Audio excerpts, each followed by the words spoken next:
Hello again, everyone, and welcome back to another day in the life of a military wife. I am excited to talk about one of the things we're discussing today. We're just going to review a few things that we've covered before, get updated information on things, and one of those is the Olympics, because I like the Olympics, so we're going to talk about the Olympics, and we're going to talk about the world-class athlete program in more depth. I'm excited about that just because it's something I find interesting and fun. And so, yeah, I'm your host, Sam Wolf, and this is Life of a Military Wife.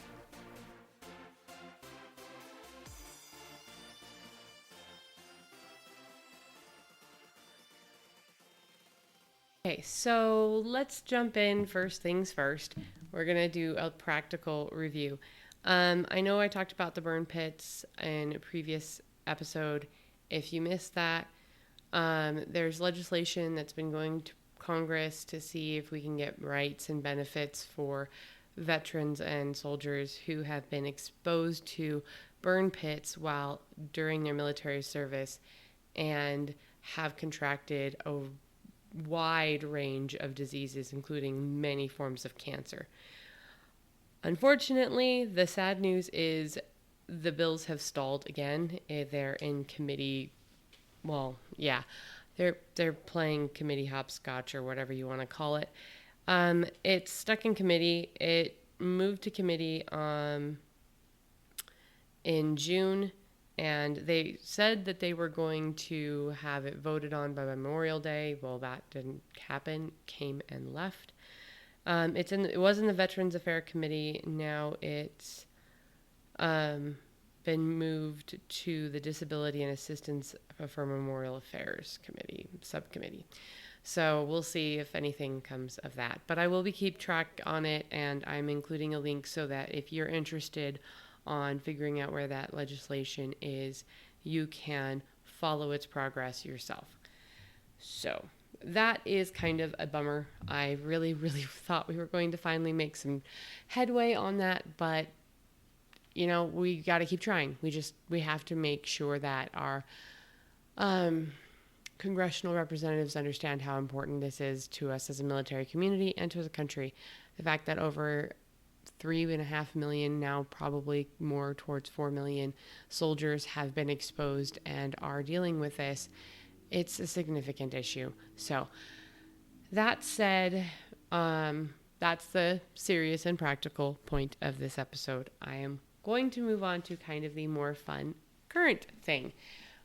So Tokyo Olympics just wrapped up, and we had 19 world-class athletes. So they're Army, either Guard, Reserve, or active duty soldiers participate in the Tokyo Olympics, or at least they were supposed to.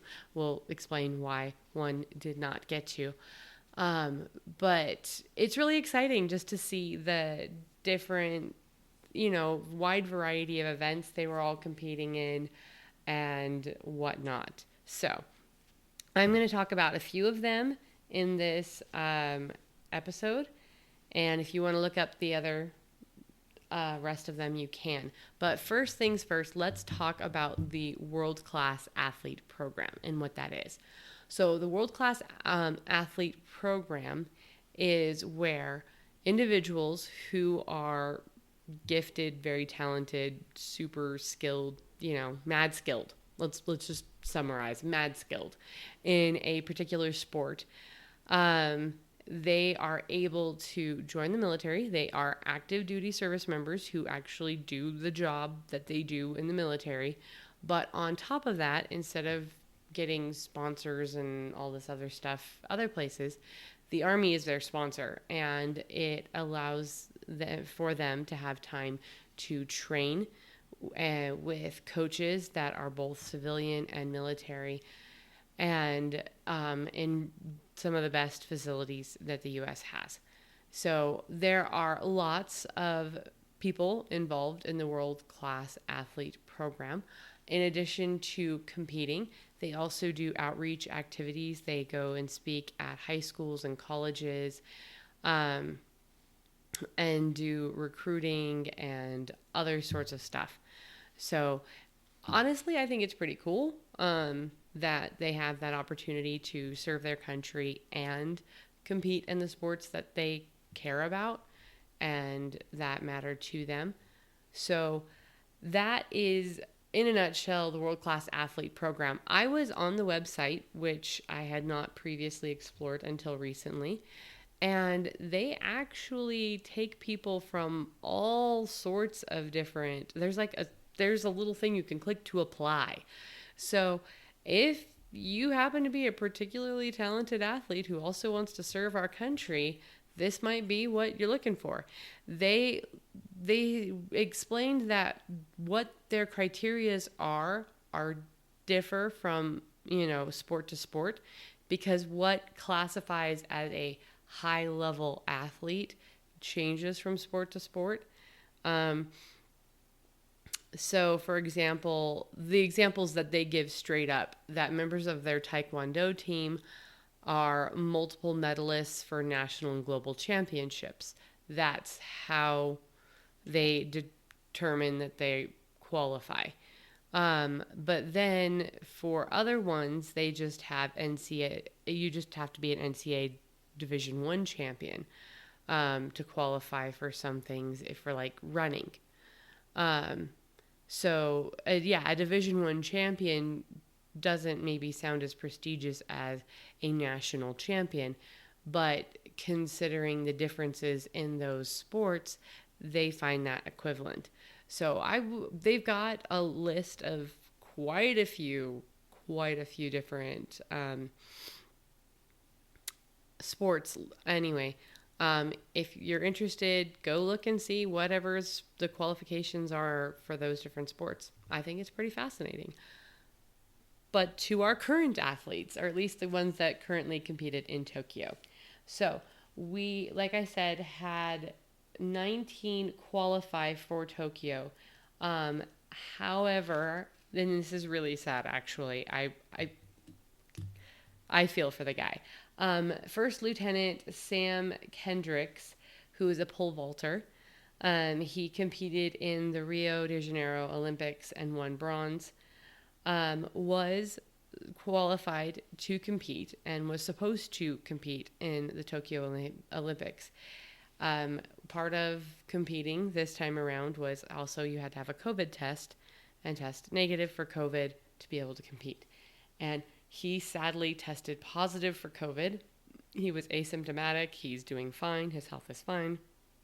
But he was not allowed to compete because of it, which is really sad because he was one of the top contenders for gold. Like, he's really rather good. So it's unfortunate he wasn't able to compete. I hope that he will get to compete in the next Summer Olympics.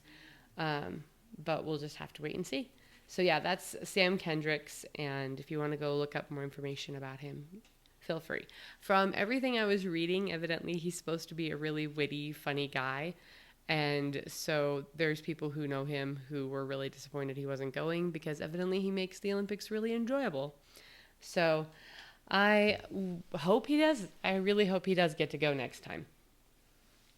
That said, we had 3 other soldiers who competed, and and one of them I've spoke about before because there was some articles about him going into the Olympics. He was one of the top runners, and his name was Specialist Bernard Keeter.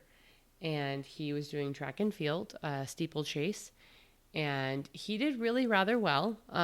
He finished in the top several spots for his qualifying round. He did come in 11th overall, but honestly, considering how competitive track and field is, 11th is not bad for your first Olympics. I really hope he gets to go back. I really hope that he has the chance to try again. And so, yeah, he was from Kenya.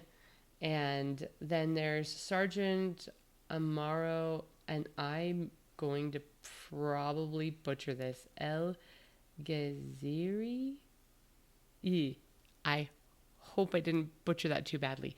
Originally from Cairo, Egypt, or at least that's where he was born. He does modern pentathlon. Anyway, I'm not too familiar with that sport, actually, which is surprising because I thought I was pretty darn familiar with most of the sports at the Olympics. But I'm learning that they are adding more and more all the time. So he came in 12th, and specifically that was his best showing, and that was in the riding, show jumping, and anyway, he did really well, and or at least I think that's pretty well to get in the top 12. So, but yeah, he is a current U.S. soldier, but originally from Egypt, and I think that's really amazing that we've got this kind of multicultural representation in our military. I really love that. That's something I like about the military is that you get to meet people from all over and you get to go all sorts of places. So it really helps you broaden your horizons and get to understand different people and different backgrounds and cultures. So the next is Sergeant Ildar Hafidza. Again, I do struggle sometime with names, but he did Greco-Roman wrestling, and he's from Uzbekistan originally, and or at least that's where he was born. He came in 12th, and again, that's to make it to the Olympics alone is absolutely incredible. So, and the fact that they are doing this on the side, because really, being in the military is a full-time job, and so being an athlete, an Olympian, is a full-time job. So basically, they've got two full-time jobs. The fact that they made it, I think, is amazing. I'm really proud of them. And the standout person that I really want to talk about is one that I didn't know much about her going into this Olympics, but she's evidently the first gold medalist. That's what was said. I have to go back and research that more. But First Lieutenant Amber English, originally born in Colorado Springs and currently stationed at Fort Benning, won gold in the women's skeet shooting. And I got to actually watch the gold medal thing of her, and just the look on her face when she won, she's like, wait, did I really win? Did I really? But did I really, really? Evidently, she's been shooting since she was 6. Her family is very well known. She's been trying for a long time to get into the Olympics. And she was really excited that not only did she get to represent Team USA, but also the U.S. Army at the same time. And I'm honestly really proud of her and really excited for her. I think it's really amazing what she was able to accomplish. They work really hard, and it, like I said before, she's a lieutenant, she's an officer. They have a lot of responsibilities. They're full-time soldiers, and then they're full-time athletes. And to be able to accomplish the things that they accomplish and do all these extra things, it really is quite phenomenal. But just to honorable mention the other individuals, and there's also para-Olympians who compete in the world-class athlete program. But just some of the other people who participated: Sergeant Patrick Sanderman, rifle, and he came in 12th. Sergeant Samantha Schultz in modern pentathlon came in 21st, and she in 2019 was the silver medalist in the Pan American Games in Peru. Staff Sergeant Naomi Graham in women's boxing came in 9th. Staff Sergeant Nicholas Maror, air pistol, came in 26th. Specialist Alejandro Sancho did Greco-Roman wrestling also, and he came in 10th. He was in a different weight class than Sergeant Ildar. And then the Philip Jugman was in men's skeet shooting. He came in 15th. Specialist Allison Wise, I hope that's how you say it. Air rifle came in 6th, and Specialist Segan Madalena rifle and came in 5th. So honestly, congratulations to all of them. I'm really so proud.